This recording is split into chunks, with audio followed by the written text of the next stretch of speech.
Gold is king. It always has been. It always will be. And people follow it a lot more closely. But when gold goes, and it will, and it goes to 3,000, and people will start to pay attention and they'll feel like they've missed the boat and they'll say, wow, I can't buy an ounce of gold at $3,000. What else can I do? And if silver is $40 or $50 at that point, it's going to look exceedingly cheap compared to gold and exceedingly affordable. And even if the premiums are at 50% or 60%, it's still extremely affordable for an ounce of silver versus gold.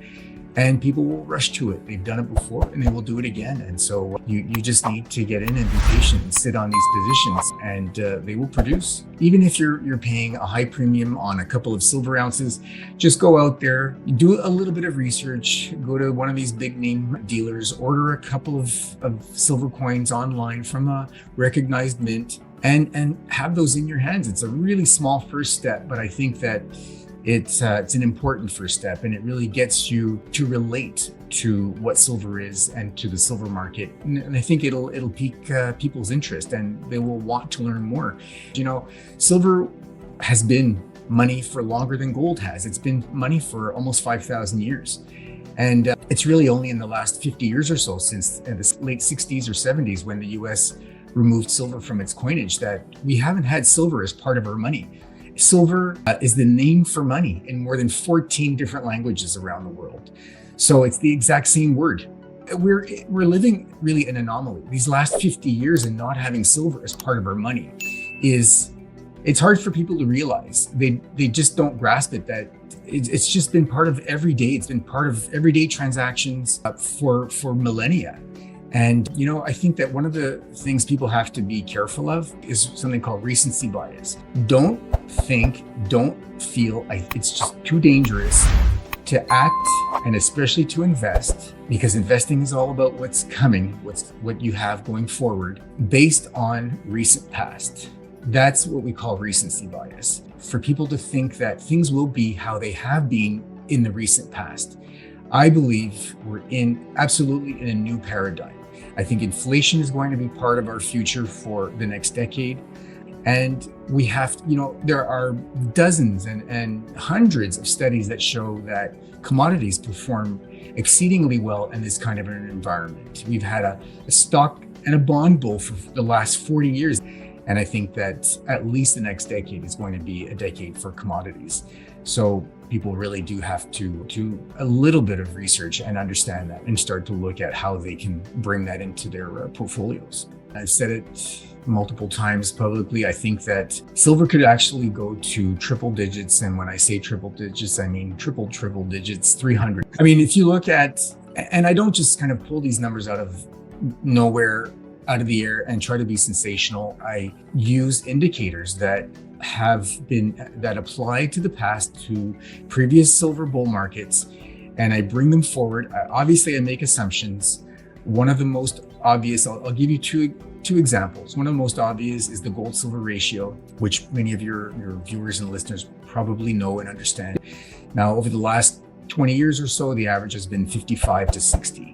When silver peaked in 1980 at $50, which was the end of its decade-long bull run, that ratio, and that was with gold at $850, which was its own peak. But silver had climbed so much more and so much faster in the prior 6 months that the ratio made its way all the way down to 15. So a ratio of 15, and I project, or I expect that gold will go at least to, say, $5,000 in this bull market cycle. And so if you take $5,000 gold and you use a 15-to-1 ratio, that gives you $333 silver. And if you look at another ratio, which is the average US home price to the silver price, it also peaked in 1980. And it peaked at, I think it was about 1,400 to 1. So even if you go with current prices, so let's say the average US home is about 450 or so thousand US dollars, and you do a 1,400 to 1 calculation, you end up again with somewhere around $330 for silver, per ounce of silver. So I think, and there are a couple of others, but I do think that if you do assume that you could have this blow off top of kind of a mania phase at the end of the cycle, that you could see silver go make its way towards $300. And I don't think it's going to get there. I don't think it's going to get there and stay there. I don't think it's going to get there and stay there, and that it would be healthy for any of the market, any aspects of the market, especially the industrial side. So I don't believe it will stay there, but I do think that it could be in our future. And so that's where I see silver potentially going.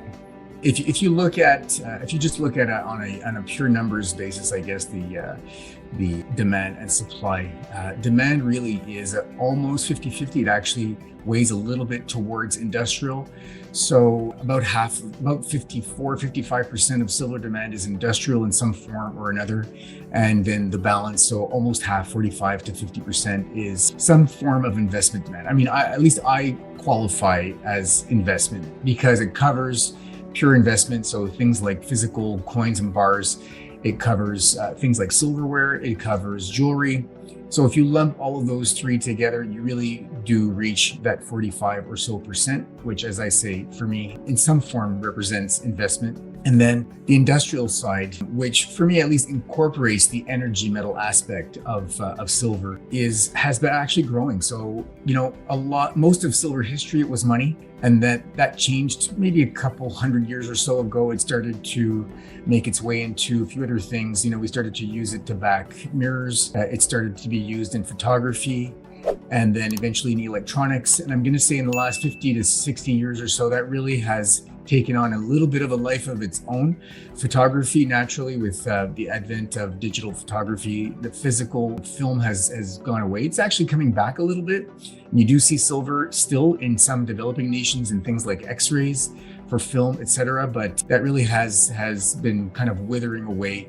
But it's being replaced by demand from a couple of other sectors, so within industrial. And so the two main ones are electronics and electrical, and solar being a really big one. There's also medical. So we've known the medical advantages of using silver for, I'm going to say, hundreds, if not thousands of years. In different forms, silver is great as a biocide. So it kills bacteria, and the bacteria do not grow accustomed to it.